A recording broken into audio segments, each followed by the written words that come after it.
భవితతో ఆటాడేస్తుంది. గేమింగ్కు బానిస అవుతున్న విద్యార్థులు పలువురిలో మానసిక సమస్యలు.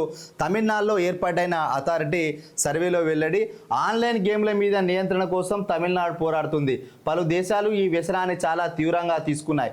చైనా, జపాన్ లాంటి దేశాల్లో ఆన్లైన్ గేమింగ్ వ్యవస్థను నిషేధించినట్టు TNOGA అధికారులు తెలిపారు. 20% మంది బానిసలట. తమిళనాడు వ్యాప్తంగా TNOGA చేసిన ప్రాథమిక సర్వేలో పలు కీలక విషయాలు వెల్లడయ్యాయి. దాదాపు 2 లక్షల మంది విద్యార్థులు మాట్లాడారు. వారంతా పాఠశాలలో, కళాశాలలో చదువుతున్నారు. వారిలో 20% మంది ఆన్లైన్ గేమింగ్కు బానిసలని తేలింది. సర్వే కోసం పాఠశాలలో ఉపాధ్యాయుల సహకారం తీసుకున్నారు.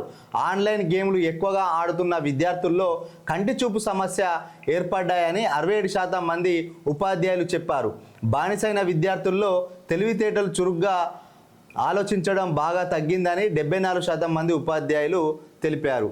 5 ఏళ్లుగా తీవ్రతరం. అధికారులు నిర్వహించిన సర్వేలో మరో విషయం బయటపడింది. ప్రత్యేకించి ఆన్లైన్ గేమ్ల వ్యసనం విద్యార్థుల్లో గత 5 ఏళ్లుగా ఎక్కువవుతూ వస్తుంది.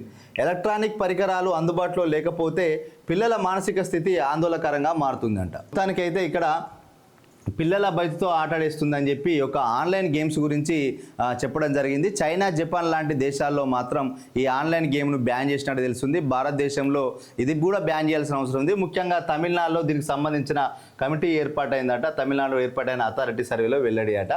ఇక్కడ వాస్తవానికి 20% మంది బానిసలు అయ్యిందట. దాంట్లో ఒక 100 మంది ఆన్లైన్ గేమ్స్ ఆడితే అలా 67% మందికి కంటి జబ్బులు వచ్చే ప్రమాదం ఉందట.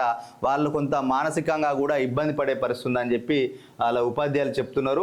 ఈ యొక్క ఆన్లైన్ గేమ్స్కు బానిస అయినప్పుడు ఏమవుతుందంటే చదువుపైన దృష్టి పెట్టలేరు. వాళ్ళ యొక్క IQ తగ్గుతుంది, తెలివితేటలు తగ్గుతాయి.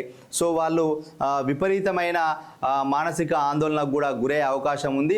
ఒక విధంగా వాళ్ళకి సెల్ ఫోన్ లేకపోతే వాళ్ళు కొంత ఉద్వేగానికి లోనవుతా అంటారు. సో అదొక వ్యసనం లాగానే. నిజంగా డ్రగ్స్కు బానిస అయితే ఏ విధంగా వ్యవహరిస్తారో అదే విధంగా ఈ యొక్క ఆన్లైన్ గేమ్స్కు అలవాటు పడ్డ పిల్లలు కూడా అదే విధంగా వ్యవహరిస్తారు. ముఖ్యంగా 2 సంవత్సరాల పిల్లల నుంచి మొదలుకుంటే 12 సంవత్సరాల పిల్లల వరకు ఎక్కువగా ఈ ఆన్లైన్ గేమ్స్ ఆడుతుంటారు. వాళ్ళు ఎక్కువ టైం స్కూల్కి పోయి వచ్చిన తర్వాతనో తల్లిదండ్రుల దగ్గరనో అన్నం తినే టైంలో కూడా సెల్ ఇస్తేనే అన్నం తింటా అనే పరిస్థితి ఈ రోజులు ఉంది. ఒకప్పుడు చందమామను చూపించి గోరు ముద్దలు తినిపించే తల్లిదండ్రులు ఇప్పుడు సెల్ ఫోన్ ఇచ్చి వాళ్ళకు అన్నం తినిపించేటట్టుగా పరిస్థితి మారింది. సరే, దీన్ని కట్టడి చేయకుంటే మాత్రం ఖచ్చితంగా భవిష్యత్తులో బుద్ధిమాంద్యం ఉన్న పిల్లలతో సమాజంలో ఎక్కువ మంది కనిపిస్తారు. సో తమిళనాడు తరహాలో ఆంధ్రప్రదేశ్, తెలంగాణలో కూడా వీటిని కట్టడి చేసే ప్రణాళిక రూపొందించుకుంటే చాలా మంచిది.